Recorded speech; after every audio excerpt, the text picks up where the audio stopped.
अस्सलाम वालेकुम dear students. जैसा कि हमने एक सीरीज स्टार्ट की हुई है फर्स्ट ई कैट 2024 के पेपर में जिन टॉपिक्स में से क्वेश्चंस आए थे उनके रिलेटेड आप लोगों को प्रैक्टिस करवाई जाती है।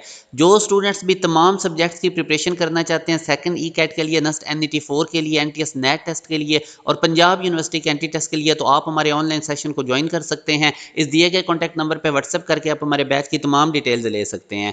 जिन स्टूडेंट्स ने अभी तक हमारे व्हाट्सअप चैनल को फॉलो नहीं किया इसको जरूर कर लें। इसी वीडियो के डिस्क्रिप्शन में आपको इसका लिंक मिल जाएगा। इसके थ्रू आप लोगों को टॉप यूनिवर्सिटीज में स्कॉलरशिप की अपडेट्स मिलती रहेंगी।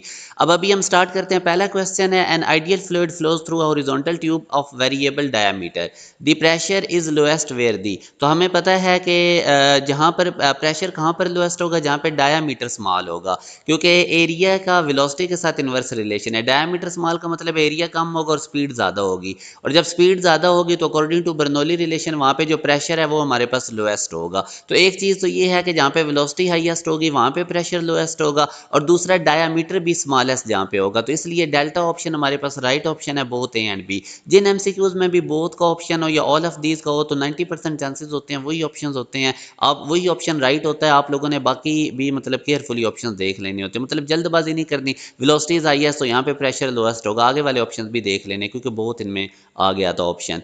अच्छा, अब आगे नेक्स्ट अगर हम देखें तो equation of continuity basically law of conservation of mass apply करके ये ड्राइव की गई थी, आप लोगों ने इसकी डेरिवेशन में देखा भी होगा। अब नेक्स्ट क्वेश्चन देखें, बर्नौली इक्वेशन एप्लीकेबल होती है फ्लूइड डायनामिक्स में जब लिक्विड हमारे पास फ्लो कर रहा होता है, तो अल्फा राइट आंसर है। अब इस क्वेश्चन में अगर आप देखें तो the speed of efflux can be determined bye, तो स्पीड ऑफ इफ्लक्स के लिए टोरिसेलीज थ्योरम है, ये आप लोगों ने याद रखना है, बीटा हमारे पास इसका राइट आंसर है।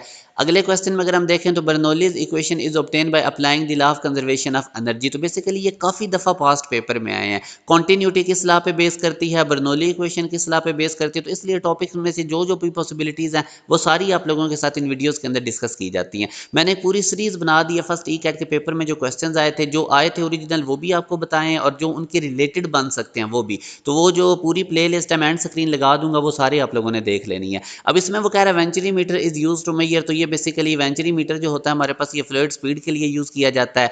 इसके बाद नेक्स्ट क्वेश्चन में अगर आप देखें the effect of the decrease in pressure with the increase of speed of fluid, तो हॉरिजॉन्टल पाइप के अंदर, तो ये बेसिकली बर्नौलीज इफेक्ट है।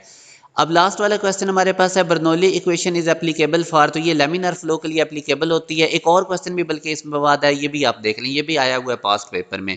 A solid iron ball and a solid aluminium ball if this of the same diameter are released together on a deep lake, which ball will reach the bottom first, तो वही bottom पे first पहुंचेगी जिसका mess ज़्यादा होगा। तो अगर हम देखें तो आयरन बॉल का मैस ज़्यादा है और जितना मैस होगा वही डायरेक्टली प्रोपोर्शनल होता है टर्मिनल वेलोसिटी के, तो इसलिए इसकी टर्मिनल वेलोसिटी ज़्यादा होगी और ये मतलब जल्दी पहुंच जाएगा बॉटम के ऊपर। तो बीटा हमारे पास राइट आंसर है। जो स्टूडेंट्स भी टॉप 10 यूनिवर्सिटीज़ के एंट्री टेस्ट की तैयारी करना चाहते हैं तमाम सब्जेक्ट्स के लिए, तुम्हारे ऑनलाइन सेशन को जरूर ज्वाइन करें। इसमें आप लोगों को सेकंड ई कैट के लिए, नस्ट NET 4 के लिए, NTS नेट के लिए, ITU के एंट्री टेस्ट के लिए, PUCIT के लिए, इन यूनिवर्सिटीज़ के एंट्री टेस्ट के लिए फुली प्रिपेयर किया जाएगा। इस दिए गए कॉन्टैक्ट नंबर पर व्हाट्सअप करके आप हमारे बैच की तमाम डिटेल्स ले सकते हैं। अपना ख्याल रखिएगा। अल्लाह हाफिज़।